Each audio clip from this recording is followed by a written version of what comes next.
So I think we have enough people, and then some will be joining later.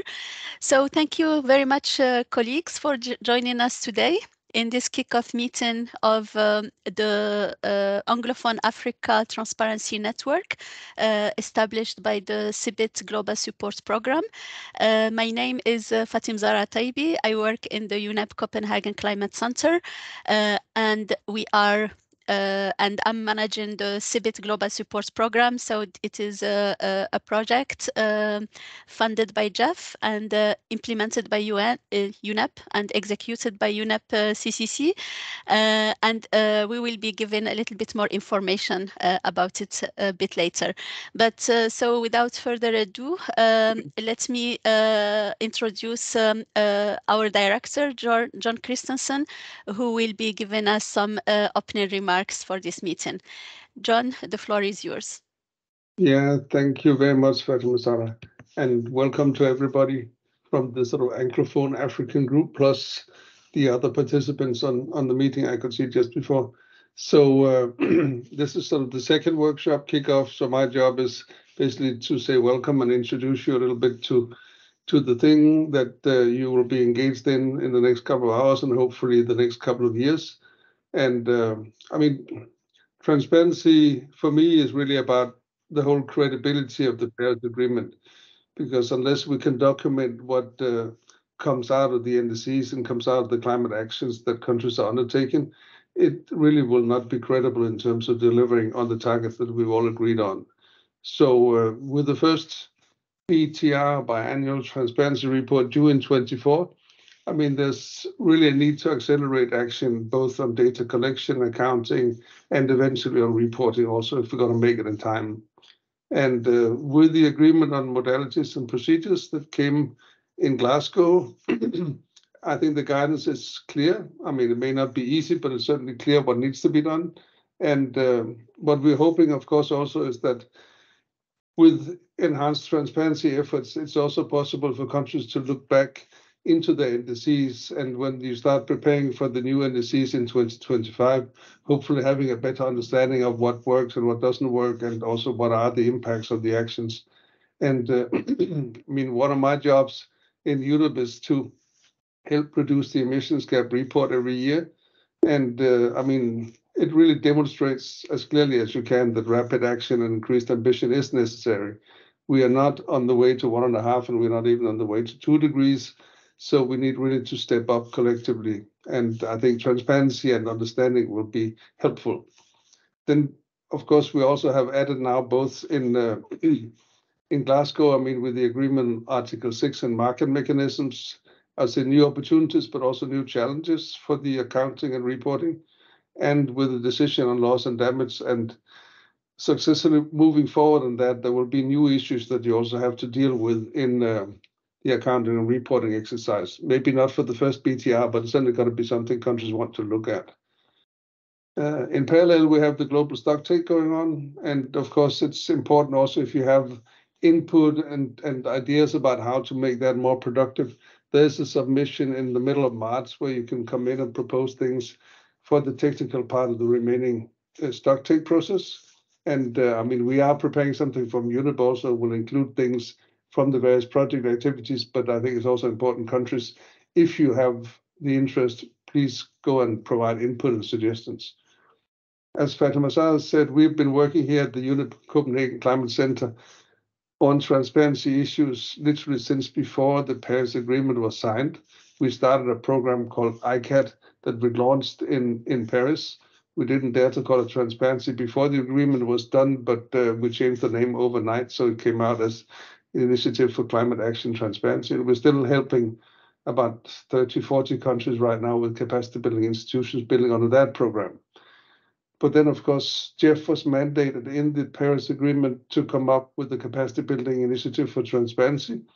And we have been working as a UNEP implementing agency and for Copenhagen Center as the executing one with CIBIT activities, both supporting development of national programs, but also now the last couple of years managing the CIBIT platform and also the CIBIT support program that you're now part of, and a really important part. And we are really happy that we've been chosen to implement this. But the success really will depend on the sub-regional networks that has been established and now have these sort of kickoff workshops, because that's really the sort of crux of the whole support program, is that the success of the sub-regional networks. And yeah, I mean, we hope that that is really going to work out. We had a first meeting last week for Central Asia, and we will have another one for Asia tomorrow. And this one, of course, has a fairly large participation in the Anglophone African region. And I really just wish you successful undertaking in the next couple of hours, but also with the work that you've lined up in front of you. So good luck and hopefully productive first workshop here. And over to you, Fatima. Thank you very much, John, for this welcoming remarks, and also for pointing out that the works is just starting after this workshop, and the task, as we can see from the capacity need assessment that we have undertaken, is quite huge. So all the best for all of us in this undertaking. Now, Suzanne, did you want to come in? Oh, sorry, it was a mistake. It was a 2 thumbs up. Okay, thank you. So next, I'm very happy to have with us our colleague from Jeff, Patricia Huidobro. Sorry if I'm massacring your name. So you are very welcome to this workshop, to this webinar, and the floor is yours for some opening remarks. Thank you, Fatima. Thank you, everyone, for inviting us to do the opening of this workshop. My name is Patricia Marcos Huidobro. Don't worry about it. It's even complicated in my language, so don't worry about the pronunciation. I'm a senior climate change specialist at the GEF, the Global Environment Facility. I'm part of the team working on transparency at the GEF. And as John was mentioning, the GEF was tasked by the COP to help countries move forward on the transparency agenda. So transparency is the backbone of the Paris Agreement. Without robust and comprehensive data, it's really difficult to move ahead on the objectives of the Paris Agreement. So since even before the Paris Agreement, we've been working with countries in helping them developing the most robust and clear data possible in their climate reporting. So we've been working really close with the UNEP CCC, and we are really happy that we are continuing the collaboration for a few more years. So we've been working really close in helping countries moving on their climate change transparency, climate change reporting. And through the GEF funds, we are providing grants to countries for their national communications, the biennial update reports previously, and now the biennial transparency reports. And we created, together with UNEP CCC, this network to help countries identify where the needs, where the gaps, and to create peer-to-peer lessons learned, experiences, and challenges. So this is the aim of the network. We're really happy that the successful network that was built in the previous phase of the program has been continued. I think we think this is really successful, and we want to continue supporting that. And maybe I don't want to take much of the time for this workshop, but I just want to mention that the GEF has recently entered into a new cycle of the GEF. So we work in cycles, and in the new cycle we have we have assigned 30% more of our resources for the development of BTRs. So these resources are grants. This comes on a first-come, first-served basis, so we really encourage countries to tap into those resources. These resources are not being taken from the allocation, the GEF allocations of the country. So this is a set aside that the GEF has specifically for BTRs. So we really encourage countries to tap into these resources. And in addition to the resources from the BTR, which the total budget has increased by 30% in our new cycle, we also have the CBAT, not the CBAT DSP, but also the CBAT, the Capacity Building for Initiative Transparency, which provides also funding for countries to help improve the capacity within the country in terms of climate reporting.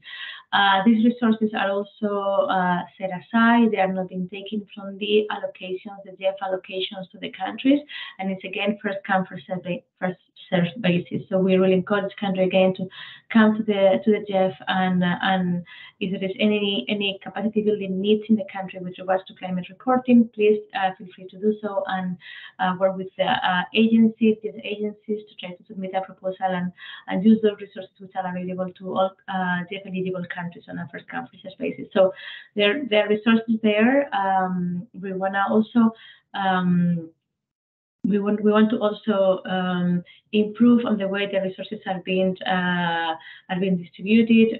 In addition to increasing the budget, we also have streamlined in the way possible. Sometimes we are a little bit constrained by our own procedures, but we have streamlined the procedures. Like for instance, country now can request for a combined BTR1, BTR2, and national communication together, which means that instead of having to submit 3 proposals, you can do that just through one proposal. So there are a few like improvements we have made in the last cycle, and we are happy to work with as many countries as possible in helping them improving their climate report systems, their domestic climate report systems. So I will stop here. Thank you everyone for attending this workshop. I will be also here to address any questions and learning myself as well on the hands-on experience of countries. Thank you so much.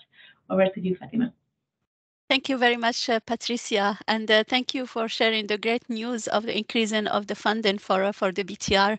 I think that would be very welcome by all countries. So just for everyone's information, we are planning to organize a webinar on the BTR funding in March, where we will kindly also invite our colleagues from GEF, but also from the various implementing agencies of GEF, so that they can give a bit more information on the funding that's available and also access modalities through various implementing agencies. So stay tuned for that.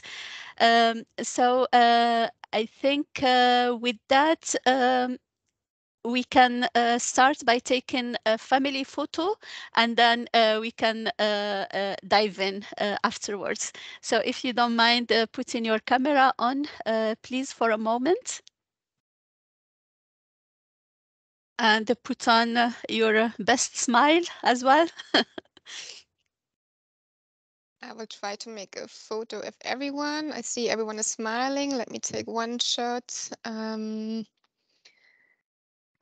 I think we need another one. Let me just a minute. One more, and I think then we are good to go.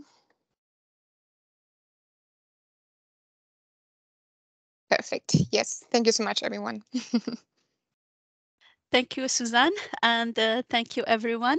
So now we can dive in with the presentation of the project, and also afterwards with the questions to the on the project. If you have some questions also to Patricia, then they will be welcome. Patricia, you are staying with us for a while, right?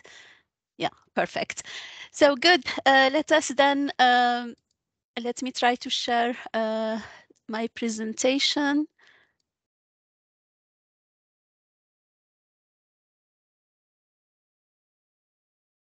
Sorry, this is not the right one.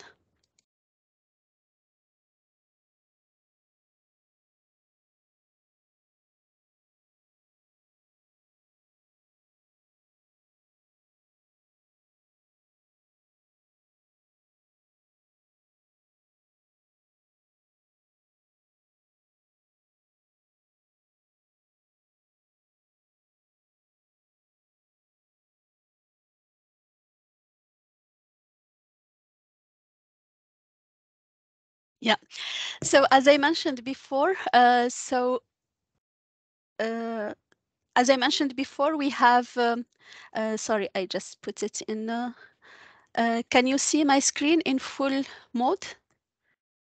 Yeah, okay, good. So as I mentioned, this project is called the CBIT, the Capacity Building Initiative for Transparency, the Global Support Program, CBIT GSP, as we call it affectionately. So this project basically is the continuation and the merging and the continuation of two previous projects, the CBIT platform and the Global Support Program. So both these projects have been merged and continuing into a next phase. So the project is now has started in 2022 and will be ending in 2026. So this project is funded by GEF, implemented by UNEP, and executed by UNEP Copenhagen Climate Center for a budget of approximately 9 million USD. So the main objective of this project is to assist countries with the submission of the last BORs and support the transition to the BTRs, and also try to provide a one-stop shop for transparency through the new integrated platform, and in addition to mainstreaming gender considerations. So these are the main objectives that we are trying to achieve through this project, with a focus really on helping countries transition to the new BTR requirements. So this project, as I mentioned, had two components.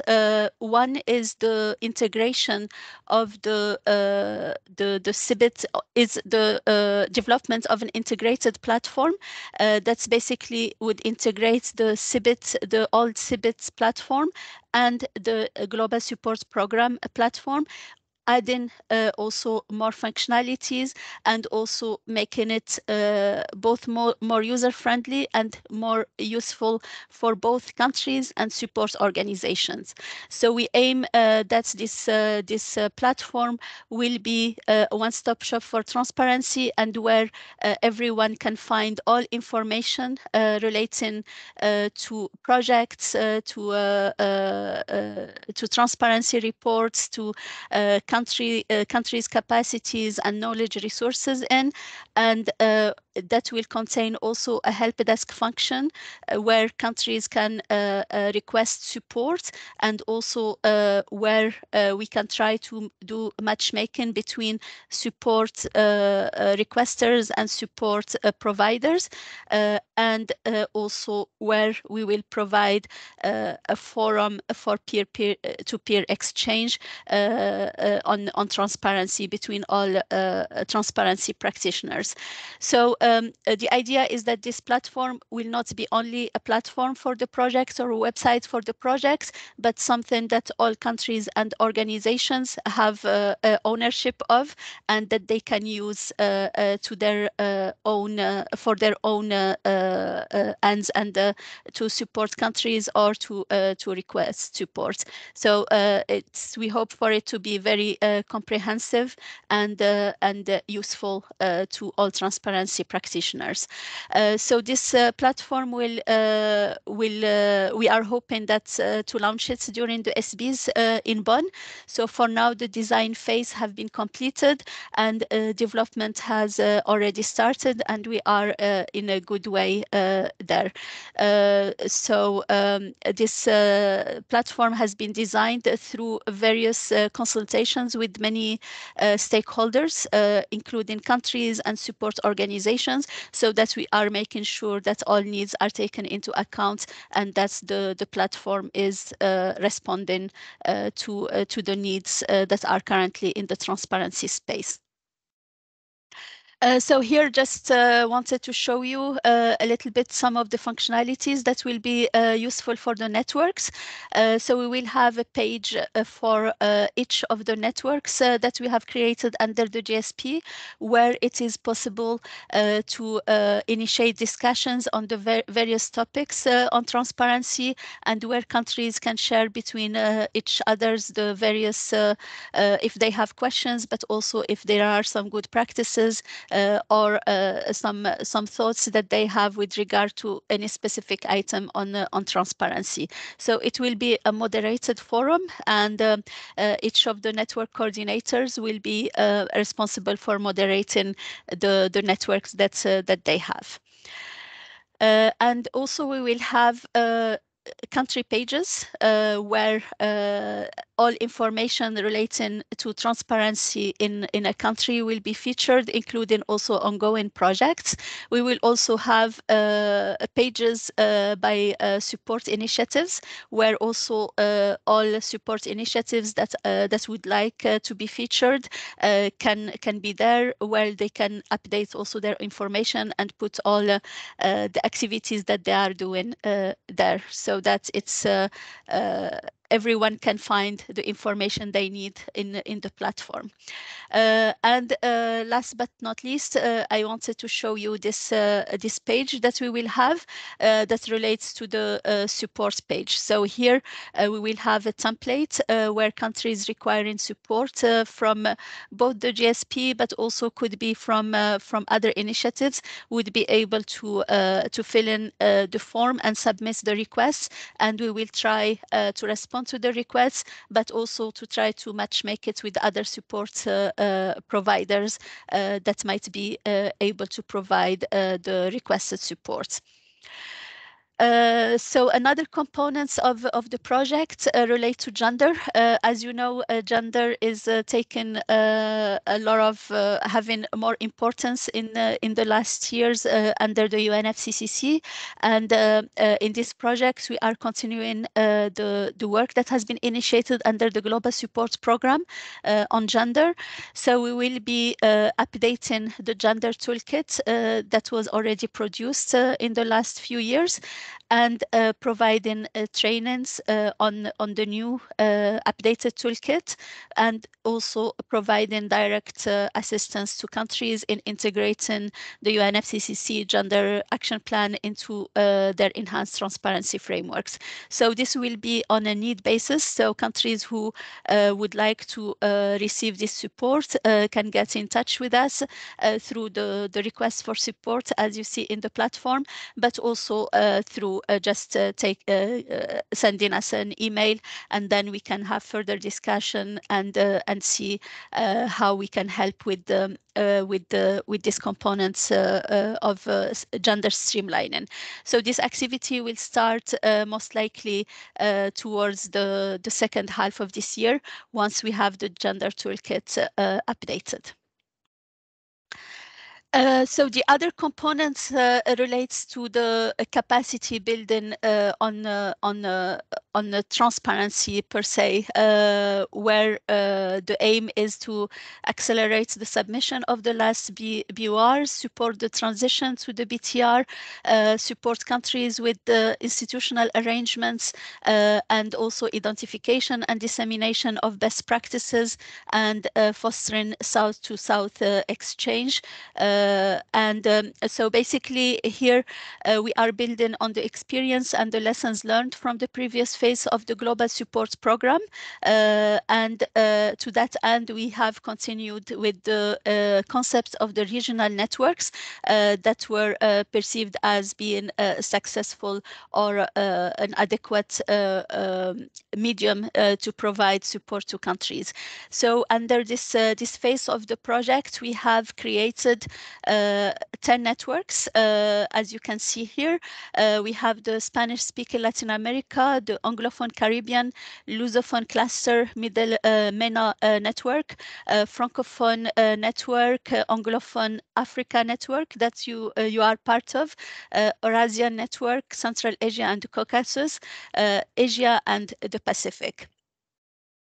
So the approach that we are taking is to identify basically the capacity need assessments in each of the networks. As you are aware, we have undertaken already this capacity need assessment, and one of the objectives of this meeting is to go through the results of this assessment, and then based on that to identify priority sectors for the network, network and drafts annual work plans, and then to get on with the provision of the support. So that's how we are approaching the support through the network, and we would be happy to hear your comments and also suggestions when it comes to it a bit later during this workshop.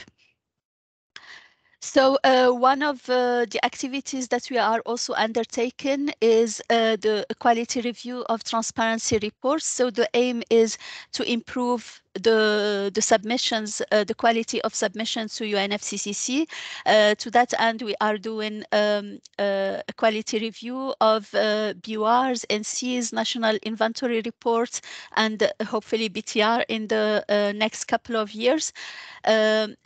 Open requests from countries. So we usually get requests either directly from the countries or from implementing agencies of GEF. So if you would like to have your reports reviewed or also peer reviewed, then please feel free to get in touch with us.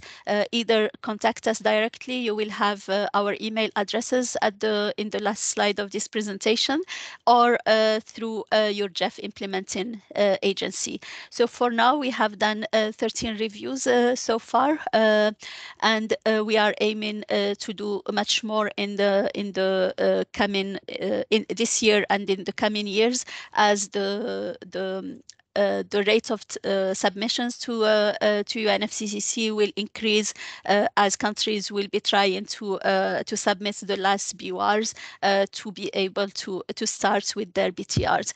So we think that we will have much more requests than what was initially planned within the project, which is 45 requests for reviews. So we are planning to we are expecting more, and we are finding ways on how we would be dealing with the additional ones that will come. So also we are providing, in addition to the national activities, we will be providing regional trainings and workshops, and the idea is to have 26 trainings, workshops, and webinars, whether they are regional or national. We have already done quite a few so far. We had started with an e-learning on the ETF for the Asian transparency practitioners in collaboration with ICAT, UNFCCC, and UNSCC. So it's an online program, and we are hoping to be able to roll it out in other networks, and also have second phases in collaboration with ICAT. But this discussion is still ongoing. So we had also an in-person workshops for both Africa, Anglophone Africa, and the Asian transparency practitioners, and we had a workshop for the Lusophone and Spanish-speaking LAC, and also a workshop or a webinar for tracking on tracking of NDCs for the first 9 countries under the UNEP BTR umbrella. And we are planning to accompany all implementing agencies who request this support through the process of familiarization with the BTR requirements to all countries that are starting the BTR process. We had also a technical workshop for Francophone Africa in December, and we are planning now a few workshops also for the Anglophone network, and Sheila will be presenting that a bit later during this workshop. So in addition to the workshops, we are also planning to have direct support activities to countries, for instance, to support them with institutional arrangements or various specific activities that they might need. So the idea is not only to provide capacity building through workshops, but also through direct support in the country through specific activities. And to access this support, as I mentioned, either please contact us or please use the support template that you will find in the website. We have also been quite active in making the project known. So we have participated in various workshops and webinars, mainly virtually, but also in-person meetings in COP, where we have been in many side events. Then it is time to get to know a little bit more the team behind the project. So as you can see here, we have a team in Copenhagen and we have regional network coordinators. So for now, we are still missing 2 colleagues, the coordinator in MENA and Eurasia, who are under recruitments. So now I would like to ask Suzanne and Sheila to introduce themselves. Let us start with Suzanne so that you get to know the project team.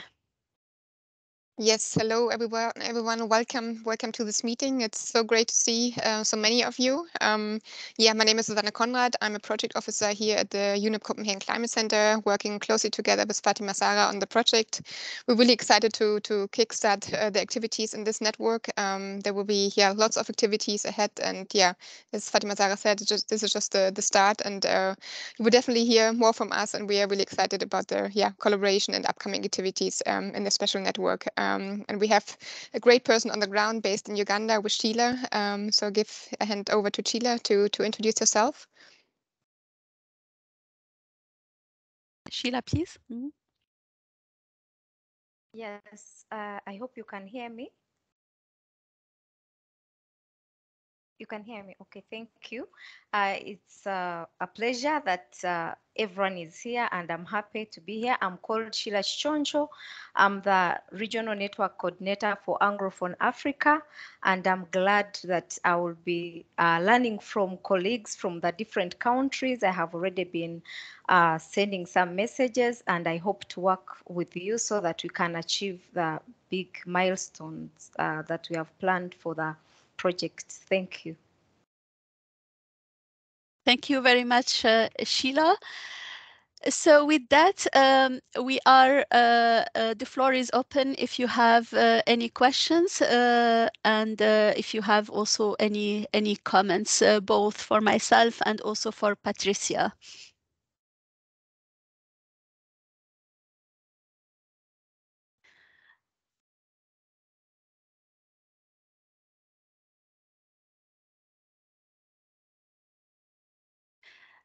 Yes, Mr. Agricole.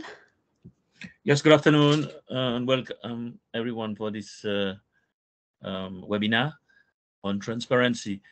Yeah, I have a question to the lady from Jeff regarding the funding.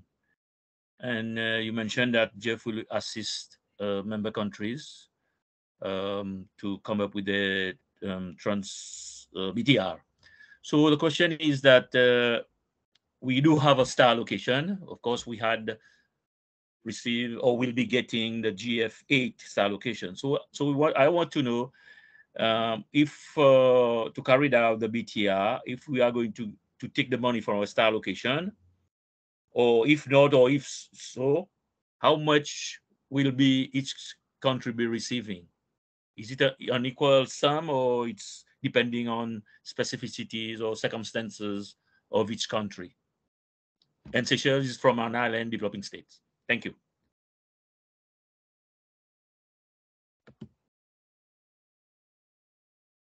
Thank you very much for the question.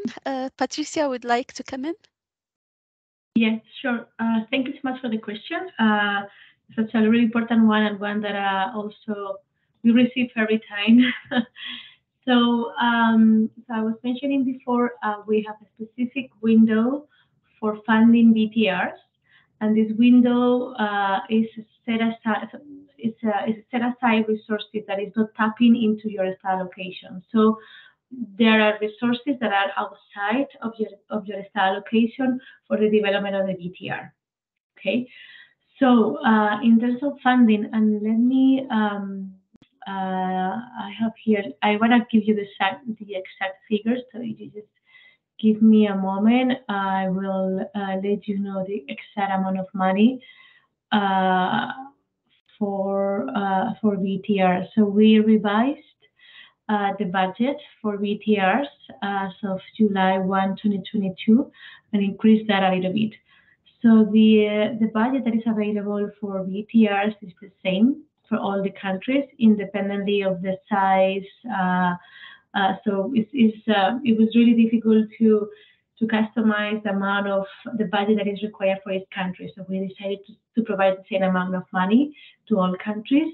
Having said that, we have countries that are more on the bigger side. They are using some of their STAR resources to complement the VTR resources. This is also an option the countries can use in case they want to do they're gonna go for a more comprehensive VTR and the resources that they've provided on the VTR are not sufficient.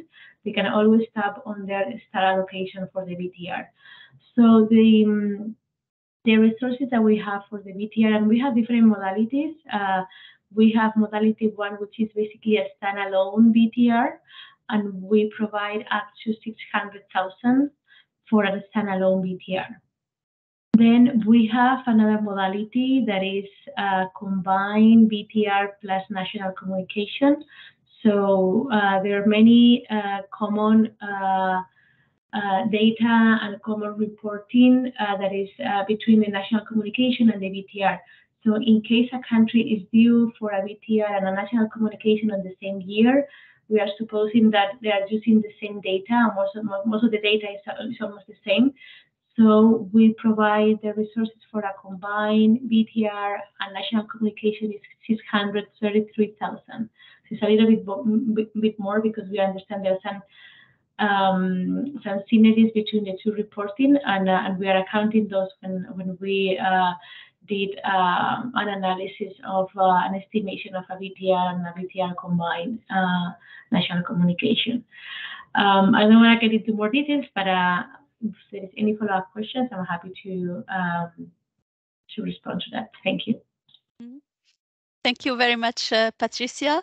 And yeah, if there are any follow-up questions, otherwise we can address all these issues in the next webinar on the VTR funding that I mentioned before, that we will be organizing in March. So I think there you will have all information that you need. I see another hand. Mr. Sham, please go ahead. Okay, thank you, everybody. I'm Modi Cham from the Gambia. The component with regards to the gender component, I'm not very much, it is not very much clear. I don't know if you can make a brief explanation, more especially the primary focus of the gender component. Thank you very much for the question. So basically, under the previous CBIT, under the previous Global Supports Program, the first phase, there was a gender toolkit that has been developed, but it didn't take into account the new ETF requirements. So it was kind of more tailored towards taking into account national gender in national communications. So now the plan is to have that, to have a toolkit that would help streamlining gender also in the BTR. So that's the idea, and also help countries with streamlining gender in like help them on the ground to streamline gender in their transparency reports. So there are various ways to do that. To be honest, I'm not a gender expert, so I won't be able to go into details on how it is done, but we will have experts. We are now recruiting gender experts that will be working on this area, and a couple more that will be helping countries directly with streamlining gender into their national or their transparency reports. So basically to include how gender considerations have been taken into account, like whether women and communities, indigenous communities, for instance, have been included in the consultation processes, whether they are participating adequately in the various meetings and also in decision making with regard to these reports and so on. So that's just in a nutshell the basic idea, but we will be able to provide a bit more information, as I mentioned, in the second half of this year, once we have the gender toolkit updated and where we will be starting to provide support on that element. Thank you very much, Fatima. Thank you. Is there any other comments or questions?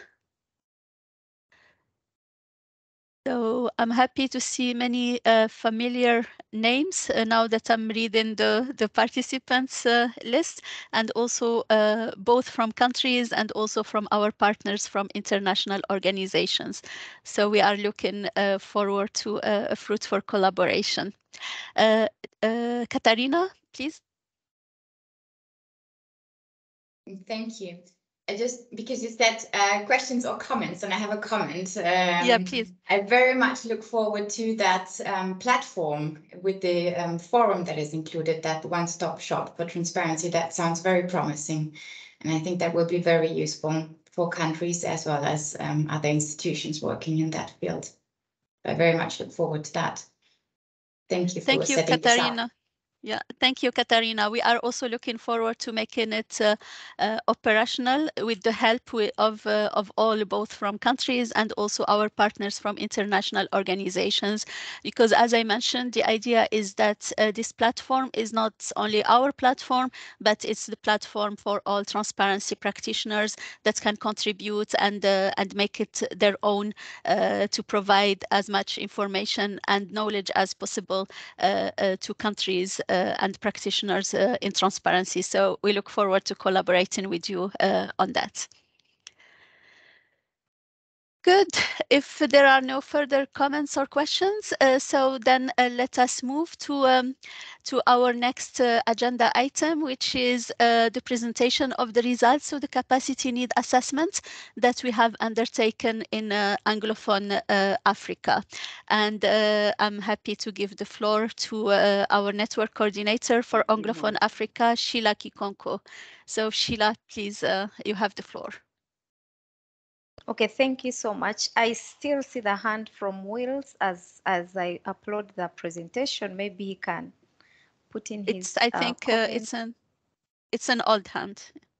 Oh, all right. Okay. But I see a new one, Mr. Kinte. Yeah. Good afternoon, everyone. My name is Samu Kinte, and I was fortunate to be part of the transparency workshop that was held in Bonn. I had the opportunity to meet Fatima and some other people. Yes. Okay. Coming back to the discussion, I know this issue of transparency capacity building has been going on for a while, and I just want to know what are some of the challenges that you are faced with as far as the implementation is concerned. Because I know at our level here, we do have a national climate change secretariat, and this national climate change secretariat is responsible for the coordination of all climate change activities in the country as far as the reporting to UNFCCC is concerned. So in my view, I think this capacity building is very much crucial to the role of the national climate change secretariat, because we're talking about transparency. And I think whatever information that we have to share with the international partners needs to be very clear. So I think that cannot also happen if we don't have the capacity in-house to be able to verify the information that is collected and then submitted to our international partners. So I think this capacity building, it's definitely a very good initiative. And I have the strong belief that if it is implemented at our level, particularly the Gambia, I think it will be very, very important. So this is why I definitely want to know what are some of the constraints as far as this capacity building is concerned. If there are constraints, what are the expectations from our end, the developing countries, on moving forward with this initiative? Because I know there are some bottlenecks. Because this issue of transparency has been going on. I could remember even when we were in Bonn, there was a presentation from Fatima on this CBIT project. And since then, I have not seen much progress from our end here. So I definitely don't know what are some of the problems, and in that, if there are problems, what are some of the expectations from our end, like particularly the Gambia. I always want to make reference to Gambia because I don't know what is happening in other countries. So I think it would be fair for me to make reference to the Gambia. So yes, essentially that is what I want to say. Back to you. Thank you. Thank you very much, Sambu, for your questions and comments. So in terms of constraints, I mean, if you are talking about the constraints at the level of countries, I think the next presentation will be very informative in that end. And one of the constraints that we have seen, or the challenges that countries are facing, is the lack of human resources, as you have also mentioned, is the case in Gambia. From the project side, so you probably have not heard from us since the previous workshop, because we were trying to put in place the infrastructure for the project. So we had to recruit all the network coordinators, and now we have a network coordinator for Anglophone Africa, and therefore also we were carrying this need assessment with the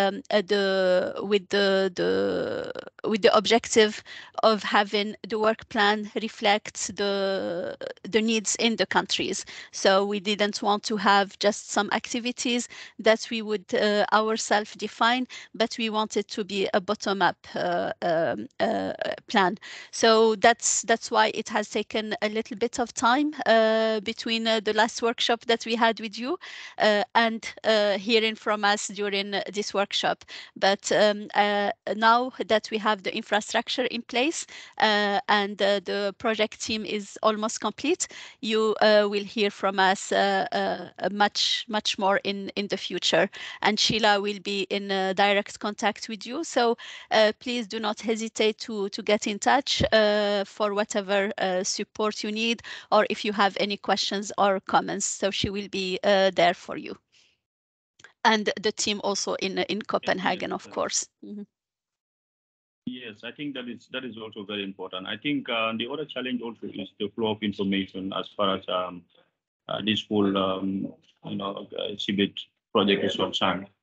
Information is very vital. So in an event that we are not getting regular updates on some of the things that needs to be done, it makes it very difficult, because you find out that there are so many activities going on. We're talking about national, we're talking about long-term strategies. We're talking about national communications. And so many other climate change-related projects going on. So I think we need to widen the scope of, the communication. I know, of course, there are entry points as far as the communication is concerned, but I think we need to widen that to make sure that more people are involved, and then that way things will be done at the right time, and not necessarily to have a lot of work on just one individual. That makes it very, very difficult, and sometimes you find out that they are not able to meet deadlines because they have a lot of things to work on. So I think my appeal would be to make sure that you involve as many people as possible to make sure that this project is implemented, and then a lot of people are involved as well. So back to you. Thank you. Yeah, thank you very much for the comments. Point taken. And as you will see in the draft work plan, I think you will get tired of hearing from us, hopefully this year, because we have planned a lot of activities for the region. So hopefully that would address some of the concerns that you have raised. But point taken. Thank you very much. So I see that Sheila is ready. So please, Sheila, go ahead. Talk about the long-term capacity building initiatives, I have also observed that most of the time this short term, it's usually not enough for people to actually have a clear understanding of some of the technical work that is involved.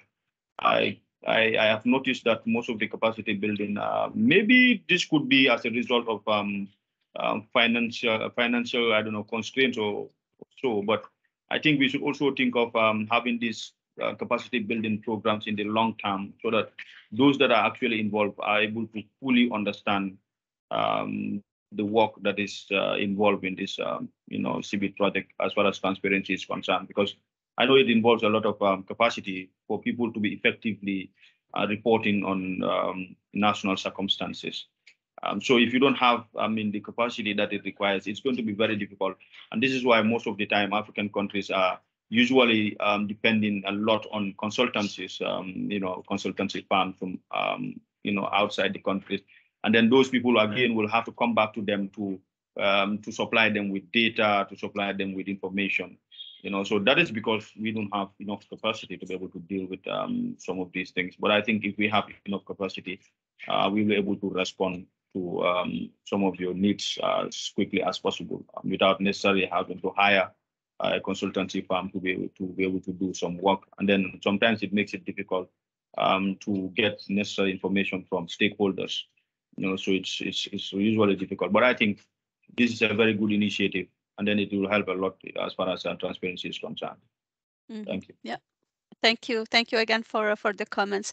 So that is why here we are hoping. I mean, we are focusing also on direct support to countries to respond to their specific needs, not only on training, regional trainings and activities, but really to go into each of the countries. I mean, of course, we cannot do all countries in one go, but the plan is to be able to cover the priorities of countries within the lifetime of the project. That's now we have a bit more than 4 years to go. So that's basically the hope, and I hope with the presentation of the capacity needs assessment and also the draft work plan, you may have a little bit more answers to the questions that you have, and happy to discuss then also afterwards. Sheila, please go ahead. Okay, thank you so much, Fatima. And Sheila, can you make it please full screen? The presentation full screen. Yes, can you see the full screen now? Now, yes, yeah. Okay, thank you. So I thank you so much, colleagues, and Fatima, for elaborating on some of the aspects that have come out from the capacity assessment. And I will go straight to the capacity assessment that was conducted. The capacity assessment was conducted among the Anglophone countries, and the main objective was to assess the transparency systems and related capacity needs of the countries of Anglophone region transparency network to comply with the reporting requirements of the UNFCCC and the Paris Agreement. The main methodology that was used was the questionnaire survey online using the Google Forms, and the assessment was looking at mainly 4 categories, including the 5th one on gender and other aspects. So within the different categories, we were able to assess the capacity needs, but also were able to understand the status at which some of the categories have been implemented. Within the aspect of engaging the countries, were also able to get nominations, and countries were able to appoint focal points for the CBIT GSP project, and also the responsible experts for each of the areas in terms of GHG inventory, NDC tracking, adaptation and impacts, including loss and damage, and also support needed and received. And were also, for some countries, they nominated experts for gender. So in all, we have around 22 countries within the Anglophone Africa Network.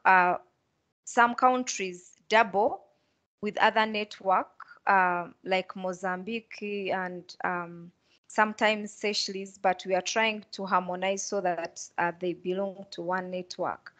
So within out of the 22 countries, at the time of compiling the report, we had received at least response to the survey from 21 countries and would like to appreciate the responses to the survey.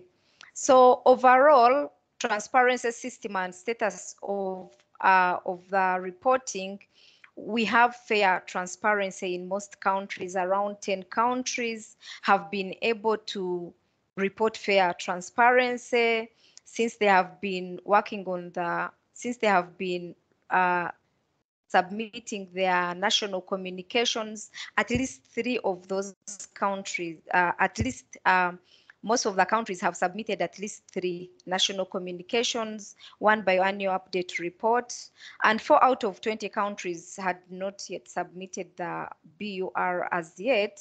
But when we checked, we realized they are in process. So most countries are trying to respond to the needs of the transparency reporting.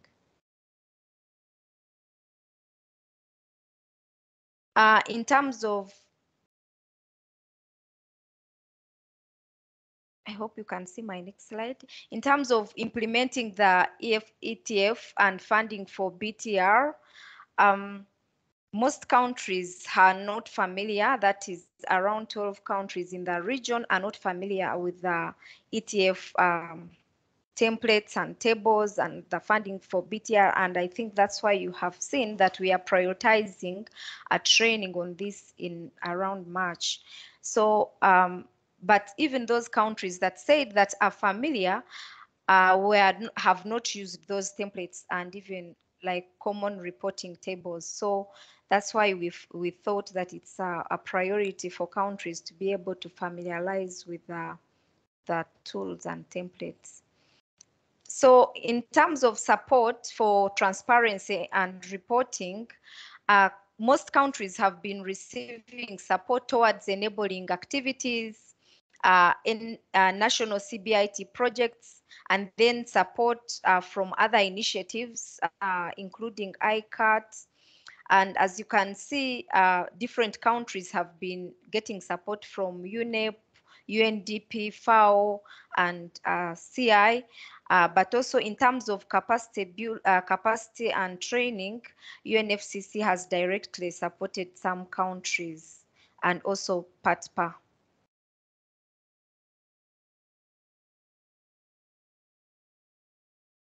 Assessment of capacity related to 4 ETF reporting areas. In terms of the institutional arrangements, most countries around GHG inventory reported very good capacity, that they are able to now understand the requirements in terms of the primary activity data required for different sectors.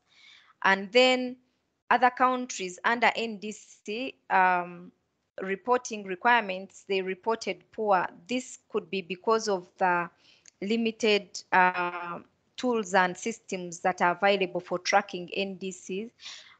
But also when it comes to adaptation and impacts, countries are reported poor, most of them, around 8 countries, because they also have not yet identified some indicators and tools. And also this one is well comparable to the loss and damage. Most countries actually have not yet started reporting on loss and damage. Then when it comes to support needed and received, most countries reported fair, that they have fairly tried to track their the support they receive and the support they need. They have been able to assess their needs. And then in terms of data, capacity on data, most countries under GHG inventory reported that they have fair data at the moment. But when it comes to data in terms of NDC tracking, most countries reported poor. And also most countries reported they do not have data on adaptation and impacts, and then loss and damage, and same as support needed and received, though they have been doing something about it, but the data is not readily available for them to continuously report.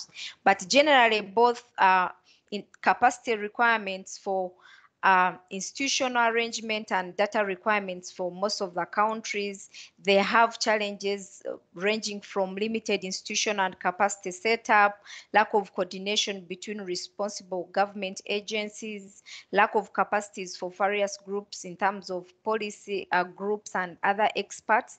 But most importantly, there are also institutional challenges where you find that in some of the institutions, there is high turnover of staff that have already received the training. So other countries also said that there is a challenge of lack of finance, especially to establish operational and functional national systems. Then assessment for specific technical capacities related to GHG inventory. Most of the countries reported use of this assessment was in 5 areas: use of the software, IPC software, that is 1996 IPCC guidelines, 2006 IPCC guidelines, and 2009, and then the general IPCC software, and then QA/QC. As you can see, most of the countries have been using 2006 IPCC guidelines, and they acknowledged that they use the IPC software for reporting on transparency and also on GHG inventories. But when it comes to QA/QC, there are some limitations. So for some countries, they have not yet established the systems for QA/QC, but also some of them are the QA/QC is being done ad hoc within the different levels of reporting in the institution. So that's why most countries are reported partially doing of QA/QC within the reporting requirements. Then when it comes to specific technical capacities related to NDC tracking, in terms of which models or tools that the countries are using to project the GHG projections, most countries have been using LEAP for energy, and although they have been using LEAP, because consultants are the ones who do the work, still participants are not really those who responded to the survey, they were not familiar with the tool, but they were sure that they report using that. So this also helped us to understand maybe areas that might require specific capacities for different countries. Then when it comes to technical capacities related to adaptation, impacts and loss and damage, most of the countries are using the global circulation models to report about adaptation. Other countries said that they use surveys and studies, but some countries are not very sure of what kind of models or methodologies they use for adaptation reporting, because they use consultants who understand what models they are using. But when it comes to establishment of domestic systems to monitor and evaluate the implementation of adaptation actions, you realize from the graph that most countries have not established those systems. So those countries that have partially established systems still have not really been able to operationalize them on a regular basis. So, but we have Southern Sudan, which said that for them, they are actually doing it. So maybe this is one of the areas where we shall learn on how they are doing it. Then countries, in terms of their capacities to track support received in terms of finances received, most countries said yes, and as you can see, these countries that said yes said that they collect data through questionnaires from the different government institutions and donors, but also through submitting of the BURs, they were able to collect some information that helped them to collect some data on finance received and support needed.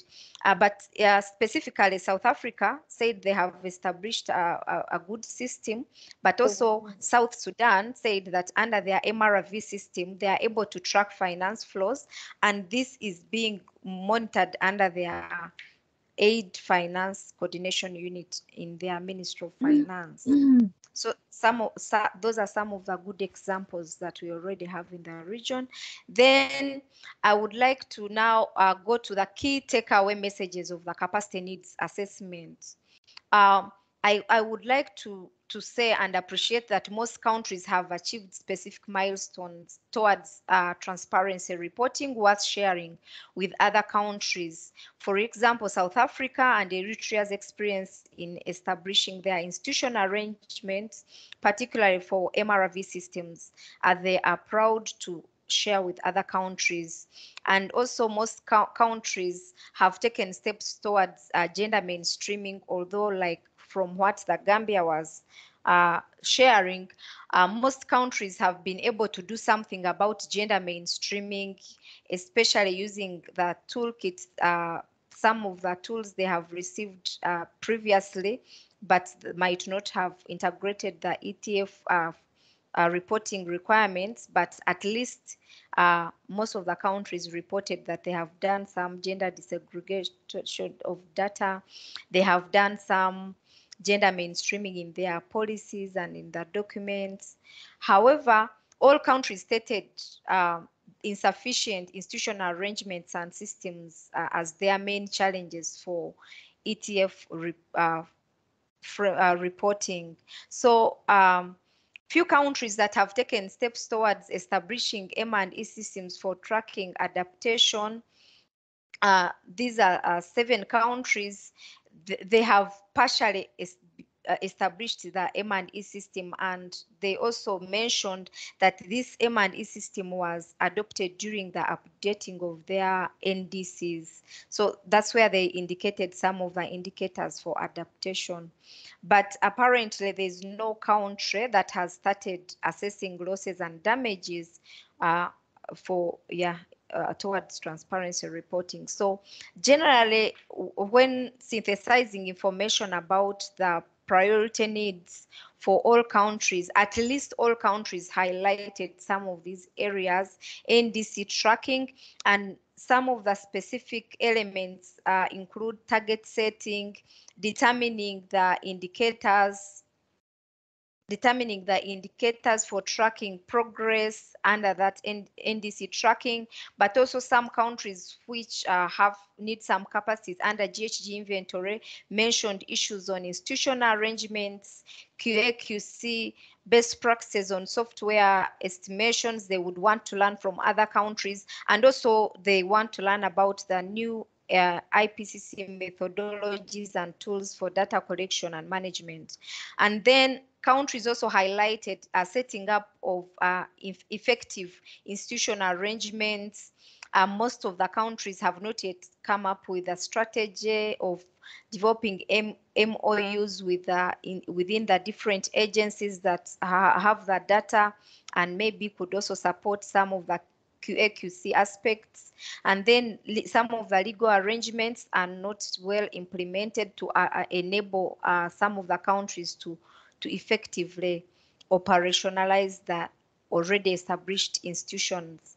Then we have another aspect that was mentioned by almost all the countries, which is about developing MRV systems. Some of the countries that have developed the online MRV platforms, like Uganda, they have not yet started operationalizing it. But most of the countries are proud to have taken that step. So now we need to support capacity on taking it to another level of functioning, making the MRV platforms function. Then effective models for GHG projections. As you can see, because of most countries rely on consultants, there's limitation, and we hope that we shall learn from those that have been able to build capacity at national level, so that we can have best practices from other countries to implement these good models that have worked for other countries. Then under the area of adaptation and impacts, there's need for assessing the effectiveness of adaptation measures, and also determine the quantitative and qualitative indicators for adaptation. And then when it comes to the area of loss and damage, methodologies and tools and approaches in assessing and estimating loss and damage are not yet well known by some of the countries. So this one also needs to be, it's one of the priority areas for capacity.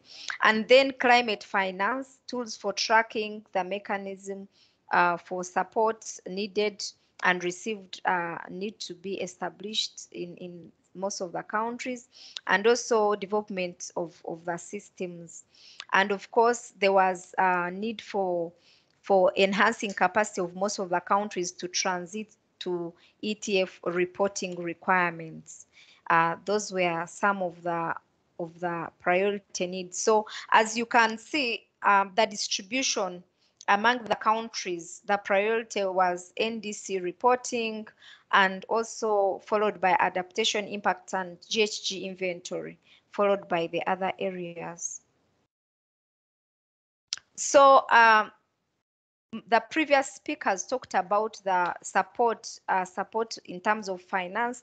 Under the program we shall be accepting countries to fill this concept for support needed, and then we can compile so that we are able to provide the specific support that is needed. But even through the assessment, we are able to identify those countries that came out to clearly state which support they needed, and I will be presenting that in my next presentation on work plan.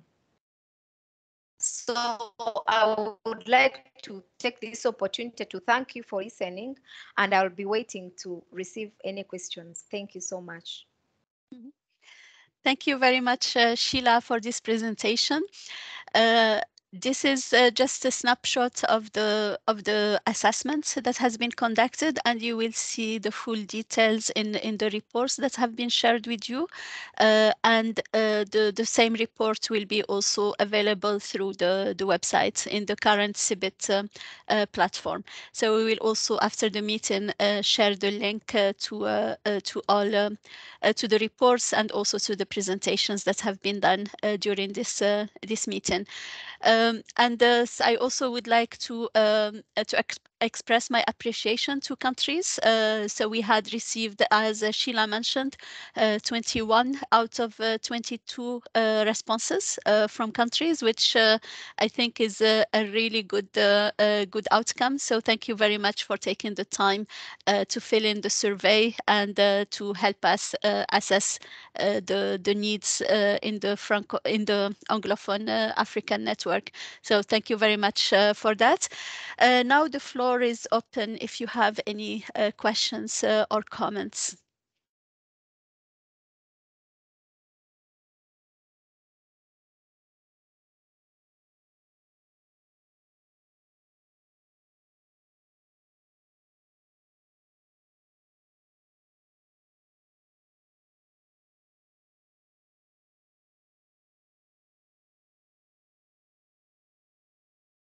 So maybe I don't see anyone, but just to mention that as we can see from the capacity need assessment, the needs are really significant. So there is a lot really that needs to be done to improve the transparency systems throughout the networks, and for that the efforts from all will be needed, also from various parties partners, and we are trying to have as many collaborations as possible to be able to respond to all needs, because it's a huge undertaking that needs cooperation from all.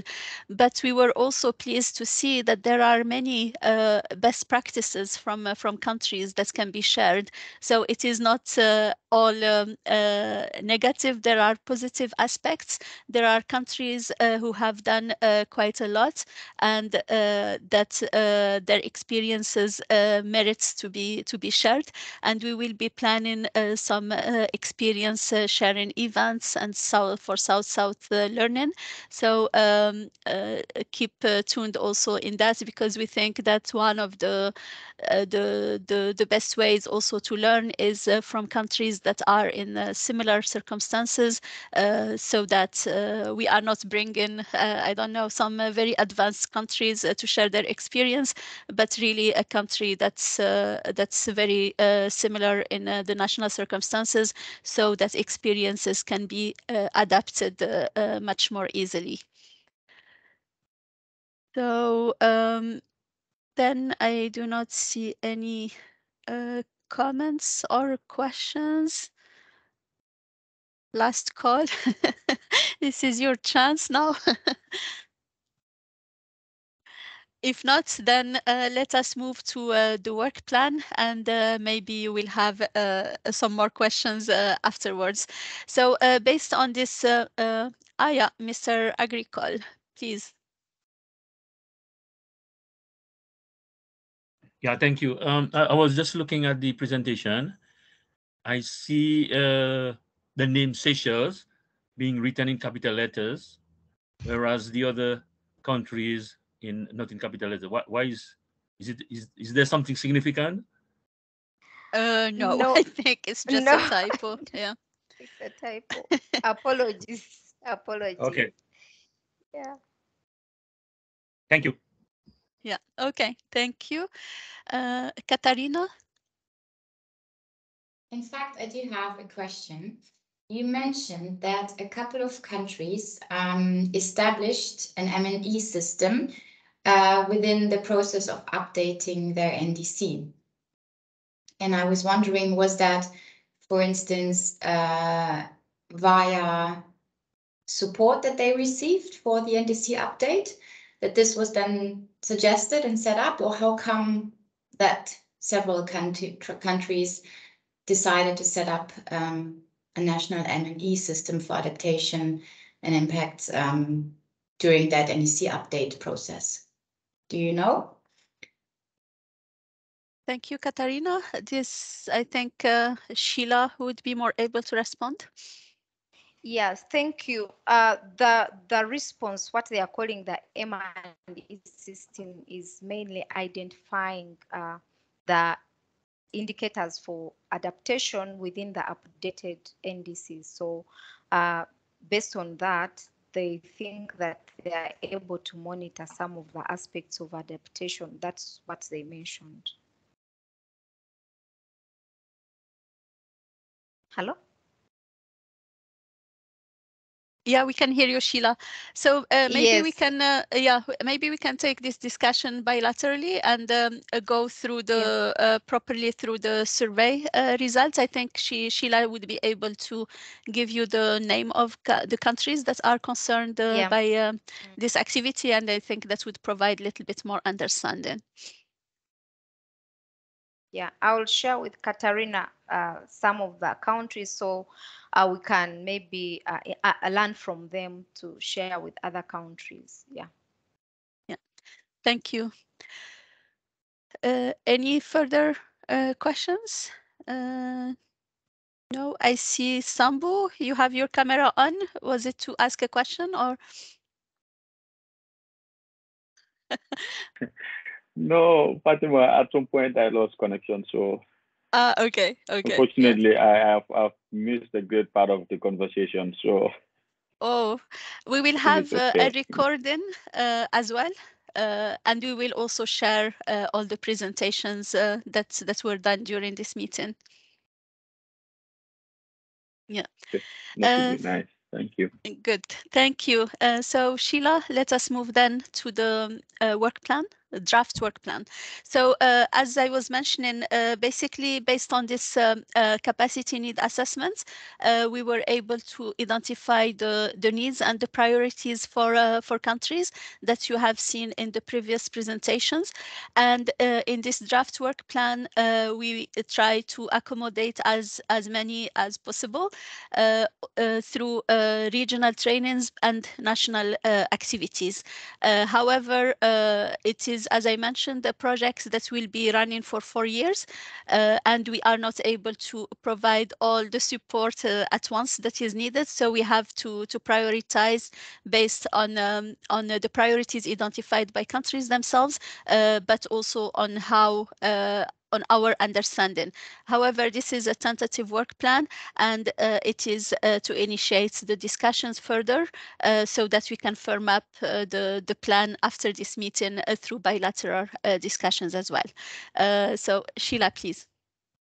Yeah, thank you so much. So this work plan is a draft work plan for 2023, and it's highlighting proposed activities for the global, region, and national activities for building capacity for transparency for the network members. So the approach for developing this work plan, of course, was based on the key findings, especially the priorities that determined that were determined in the assessment, and then some of the meetings, and then online and with the the discussions with some countries where I needed some clarifications.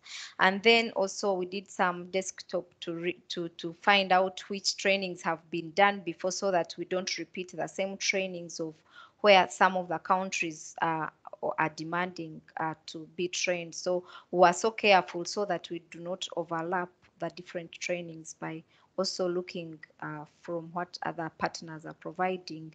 So this work plan, like Fatima has mentioned, is a living document, and it will be synchronized as we go on, as we agree with countries on what specific needs based on what we have synthesized in the report, but also dates within some of the events are tentative, pending approval and agreeing with countries. Yeah. So we have planned some regional activities, and most of these regional activities will be webinars. And one of the activity that we mentioned already is requirements for BTR and BTR funding, which will be in March. And this is a webinar open to all countries. And then training on institutional arrangements for transparency systems, including lessons learned from network countries.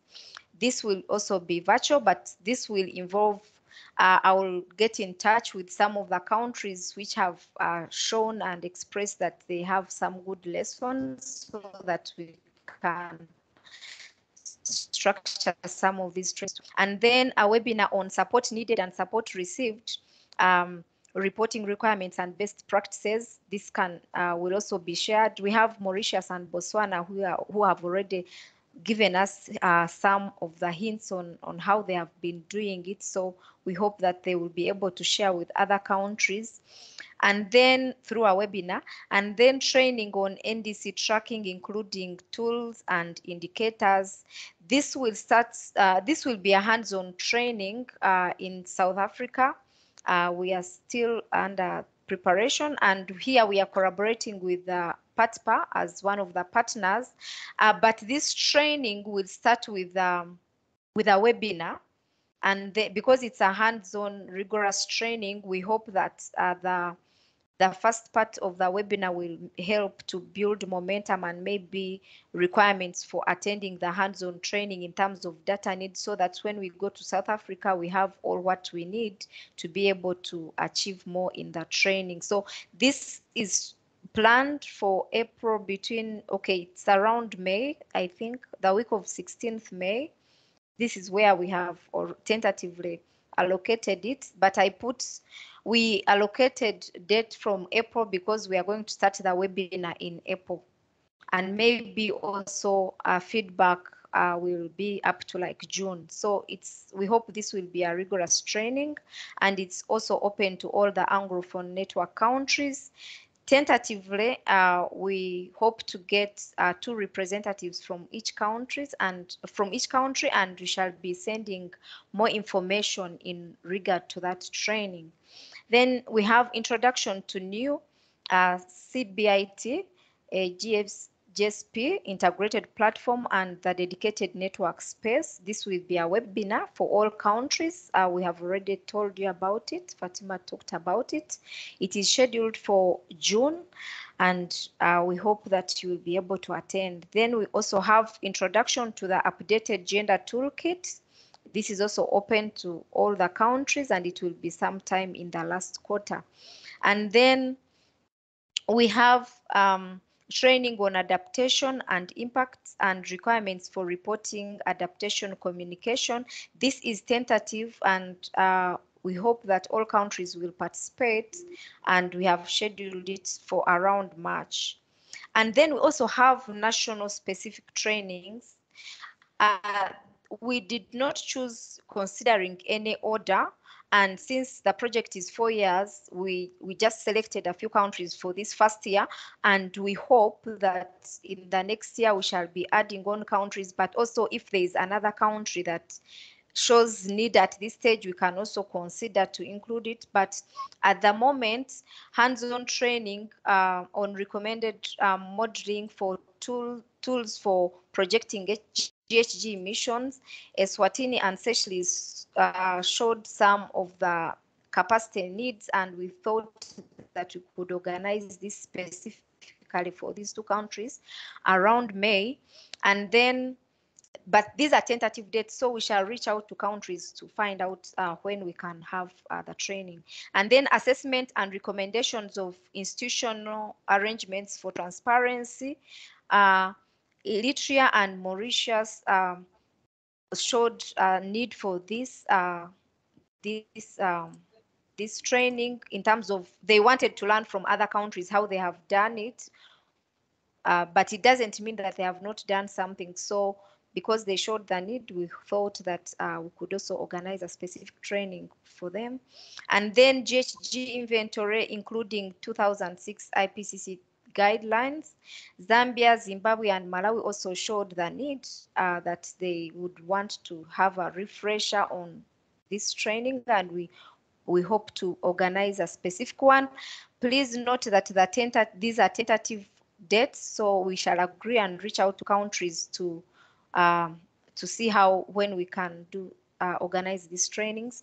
And then training on tracking of climate finance. Kenya and Botswana also expressed that they would want to learn from this, and we hope to reach out to them and agree on specific aspects of tracking that they would want to learn. And then development of roadmap in preparation of developing the first BTR.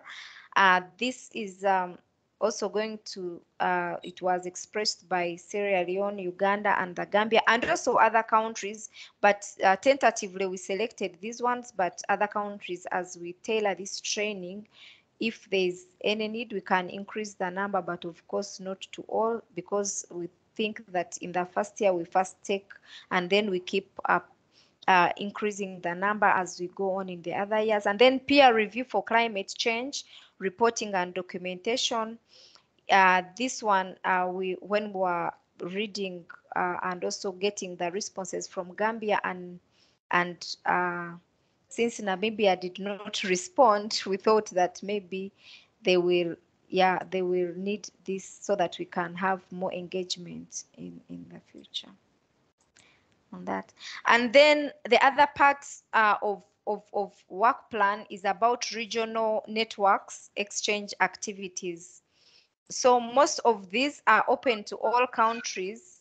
So we hope to have sharing of best practices through webinar, institutionalizing GHG inventory.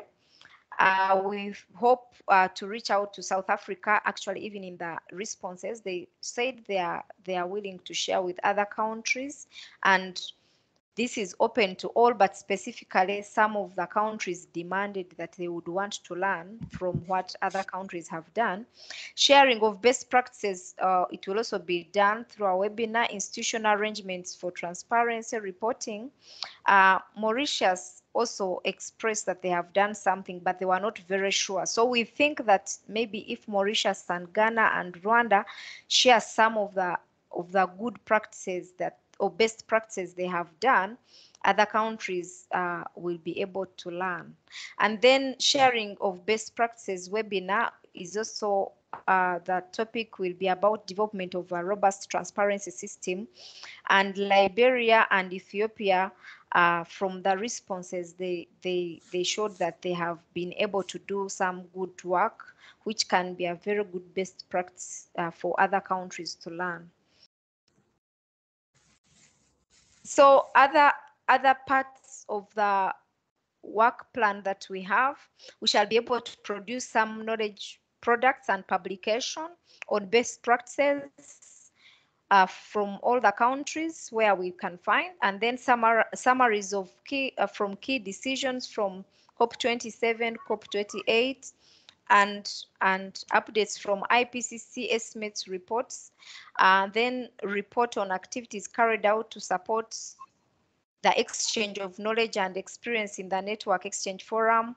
And then we shall also be able to come up with leaflets and fact sheets and methodologies and presentation. And this, of course, is open for all countries to contribute. And then, of course, we shall have a final report on the lessons learned on what we shall have done with the countries. So this is it for the work plan. Yeah. Yeah, thank you so much. Thank you very much, Sheila, for the presentation and presenting the draft work plan. I see there is a few hands on. Let us start with Sandra.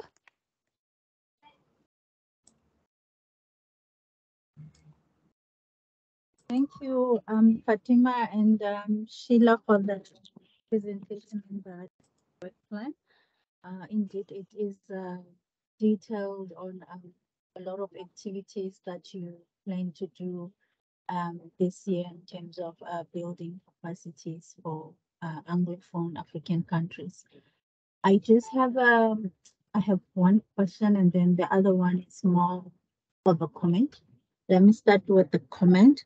As South Africa, we were also planning to do some peer-to-peer learning in South Africa, like maybe we have like the possibility of inviting a few African countries just to learn on our M&E systems and how we establish them and how we are implementing the ATF through those systems. And we are really also looking for the possibility of partnering with other organizations like you. So I think maybe we could also have a bilateral conversation with you on this and then see how we can partner on that. We're also planning maybe to do this maybe in the second half of the year, around July this year. So I just wanted to put that up. And then we have also well, actually, we are in the process of contacting a few countries that might be interested in that peer-to-peer learning exercise. Just another question on the workshop that you are planning on adaptation. I just wanted to ask, is it planned for this? Okay, it's for this year because it's the draft work plan for the year. Maybe which month more or less that you are thinking? Yeah, thank you. Mm-hmm. Thank you very much, Sandra, for the questions and comments, and we very much actually welcome your offer for a peer-to-peer learning. This is one of the activities that we think would be really useful to countries. So let us engage in further discussions bilaterally, and I'm sure we will be able to make something happen this year. So thank you very much for the offer. The other question was about the adaptation workshop. Yeah, there is a plan to have an sorry, yeah, Sandra. Yeah, so there is a plan to have an adaptation workshop, but it is still very tentative. So we are trying to fundraise to be able to do a workshop on an in-person workshop on adaptation. But if we are not able to do it this year, then it will certainly be next year.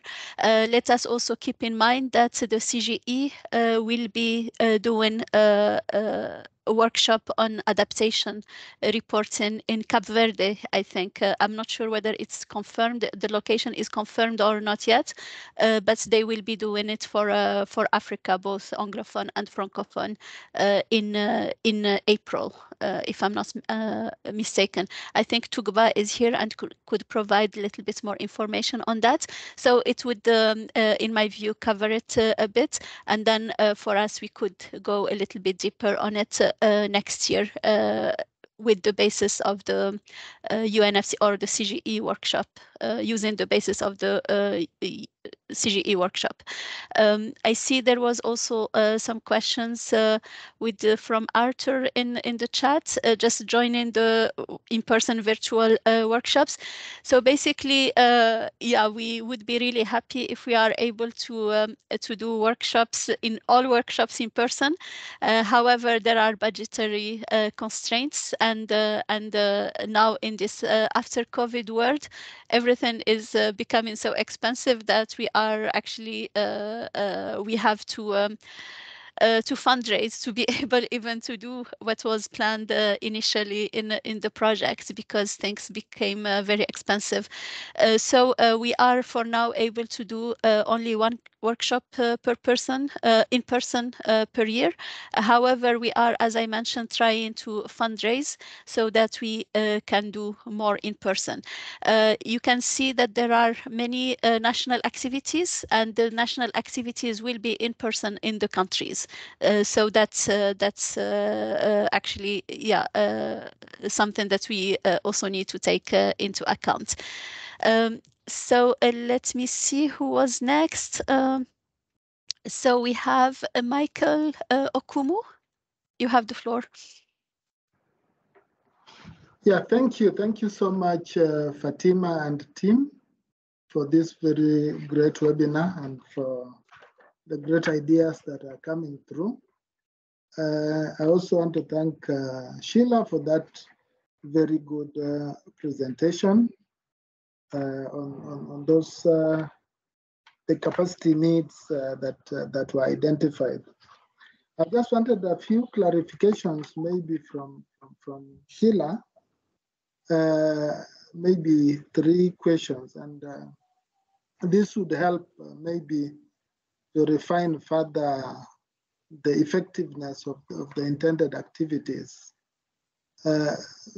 Maybe you could elaborate to us when you are doing your survey, what was your target? I mean, whom did you interview? Because sometimes that determines the answers you get, and it dictates your conclusions and the use of the output of that particular study. And as such, that could be very critical in helping to fine-tune and refine further this particular study. Then, secondly, there was the issue of the trainings. We have various tiers of experts that need various levels or types of training for effective transparency reporting in every country. But I'm from Kenya, so maybe I didn't say that. Yeah, and as such, it may be very essential to know the target groups, because we could have coordinating institutions as a target group. We could have data providers, data collectors, and all that. There are various tiers and various needs of those tiers. And therefore, maybe it could have been very good to be very clear on what your target group is, so that at the end of the day, we also get the right type of people undergoing the type of training that has been identified to be crucial for a country. Then how did you determine which country require which trainings, or which networks require what type of training? Because to me, I find, going by the tiers as I've elaborated, you could find that all countries, for instance, may require all those types of trainings, but depending on the tier, and the detail may be different, and the approach may be different depending on the need of that country. So maybe just some little elaboration of how you arrived at some of these findings would be more useful. And I would recommend that maybe going forward, to make these suggestions more useful to the country, it could be great to have some follow-up kind of do I call them follow-up interviews with the focal institutions, so that you are able to get the right kind of information, because you could have interviewed somebody who may not have much the big picture of that particular country. Thank you.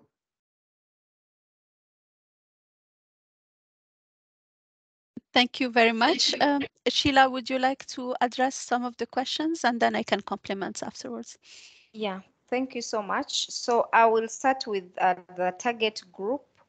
So these survey questionnaires were specifically sent and shared with the focal point of each of the countries. And UNFCCC focal point.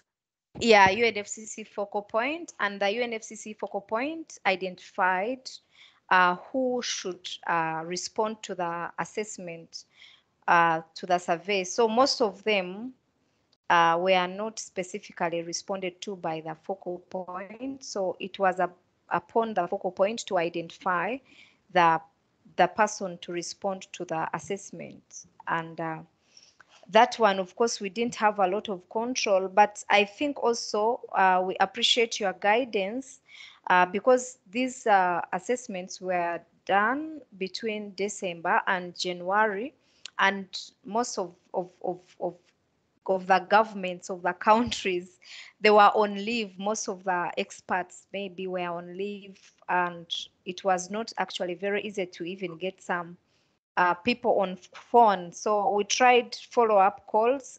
They were not very easy and forthcoming, but I think your guidance on future, by the way, I did not mention that we shall be sending out this assessment at a later stage to also assess how we are moving. So I think at that stage we shall be able to get in touch. We shall have known most of the experts to get in touch with the right people to fill the survey.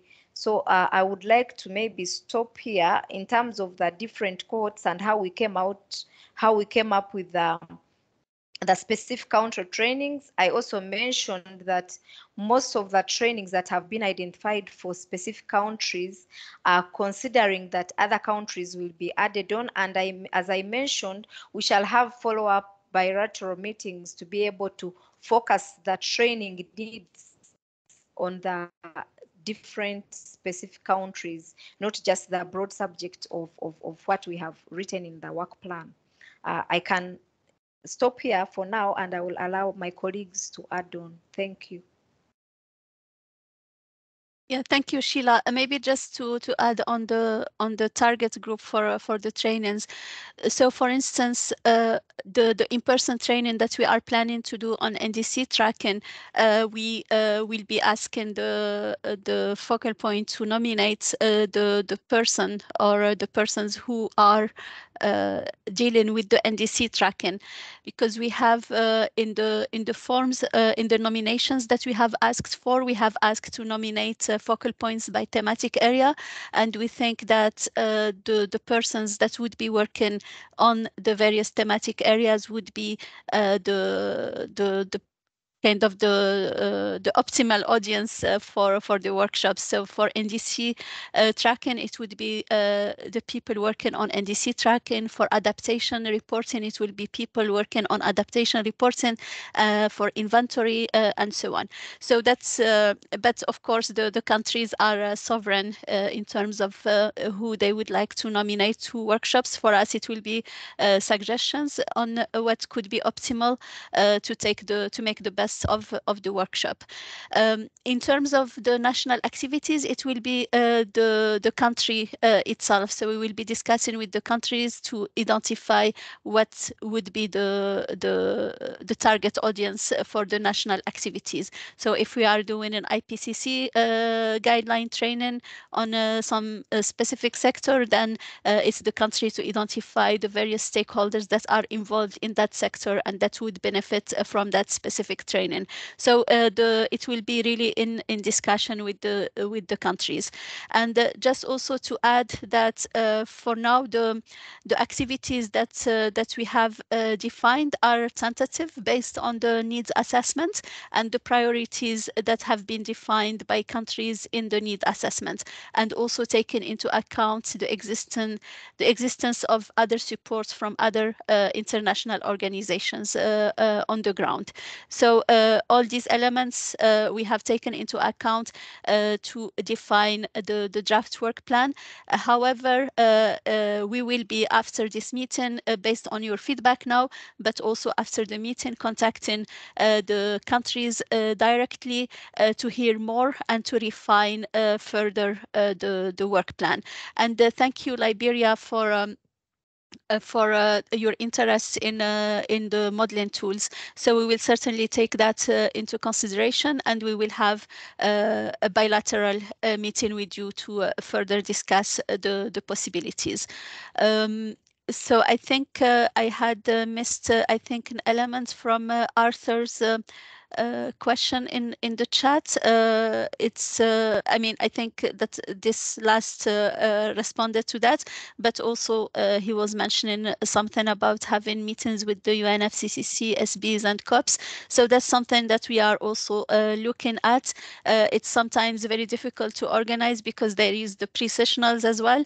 So, and a lot of our target audience participates there, and they are involved in the negotiations. So it becomes a little bit more difficult to organize. But we are exploring all possibilities to optimize the participation and have as many in-person meetings as possible during the year. But keep in mind, it is a 4-year project, so we are there will be many in-person meetings, and we are trying to maximize that as well. The next questions that we had, there was Mr. Sham. I think he was before Mr. Agricole. It just, I think his hands has dropped. But so let us start with Mr. Sham. Okay, thank you very much, Celia, for the presentation. The work plan is very comprehensive, right? I will call it, all catching. Yeah, it's really a very good work plan. My concern is, a month ago, we have conducted a training with UNFCCC that is funded. It was funded by UNFCCC. That is on quality. That is on quality assurance and quality control training. And during the workshop, we create a lot of emphasis, a lot when it comes to GHG inventory training for the Gambia, including this 2006 IPCC guideline. The use of software. But when it comes to the work plan, the GHG inventory, I could see Zambia. So I'm thinking if Zambia is not taken to the Gambia, because this was really emphasized. What was emphasized during that training, that the Gambia needs, capacity building on this 2006, IPCC guideline and the use of software for the GHG projects and inventory. So I'm taking Zambia to the Gambia. I don't know. Thank you. Yeah, it's only one letter, right? Easy to change. Not sure whether Zambia would agree, but no, as you can see in the work plan, we have Gambia for another activity, but we can discuss bilaterally to see what is the priority for you. So and if we don't do something this year, then it can just be next year. So let us have a discussion afterwards and yeah, and decide. But yeah, Fatima, just to add on to that, I just want to say, initially when I was talking, I made mention that the Gambia is now having a climate change secretariat. And this secretariat, there was a policy recommendation that the Gambia needs to have a secretariat to be able to handle all climate change related issues, like to coordinate all climate change related projects and activities in the country. So this secretariat is, this secretariat, the director of the secretariat was appointed. That was back in 2020, right? And I started work with the director, and then just recently we have 3 more people. So meaning like we are 5 in number, and so this secretariat is not old. That clearly shows that we definitely need a lot of capacity building to be able to function very well, because it is this secretariat that will make sure that climate transparency is fully implemented. All these transparency projects, to make sure that all the documents that are sent are definitely scrutinized and make sure that they are in line with international standards. But again, you cannot do that if you don't have capacity. So capacity is very important. So this is why I was saying the fact that you have decided to come up with this project, this is definitely timely. And I think it will really help the secretariat to make sure that we do our work effectively and efficiently. So I have looked at the work plan, and clearly there are so many areas that this secretariat would definitely need capacity building on, to make sure that we do our work effectively. And considering the size of the secretariat, because when you go to other countries, you find out that there are many people working in the climate change unit. But like our case here in the Gambia, it's like only 5 people that are working on climate change, that are working in the secretariat. So it shows that we definitely need a lot of capacity to be able to, properly coordinate all climate change related activities in the country and make sure that we report on the principle of clarity, and also accountability is also very important, because when people are implementing projects, you want to know how is the implementation done, and all these things. So I definitely like the idea that of South Africa coming up with this M&E, because I know South Africa is planning to organize a capacity building, which is primarily focused on the M&Es. I think the participant from South Africa can confirm what I'm saying. But I know ideally the capacity building on transparency that South Africa is planning to organize is something that has to do with the M&E framework. So it is very important, and I think it will be very, very helpful if there's any way that we can have more training as far as the ETF is concerned. It's going to be very helpful. Back to you. Thank you. Yeah, thank you very much, Sambu, for the further comments. So I think what would be probably the way forward would be to have a bilateral discussion with you guys from Gambia, and then decide on what's priority and how we can assist you, but also to see how we can.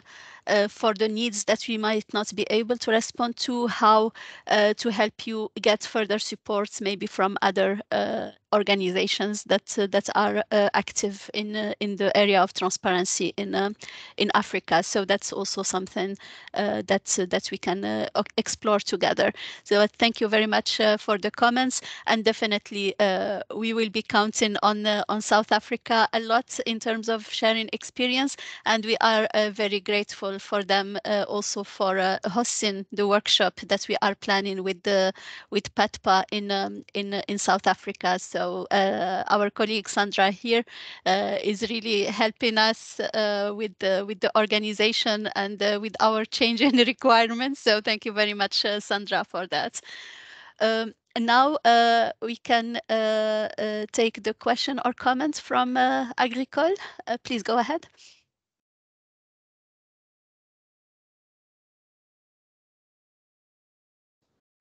So, sorry, everything is okay now. You've answered my question already. Thank you. That's very good. Thank you. Then I don't know whether there are further questions in the chat. Otherwise, yeah, now the last chance to comment or ask questions.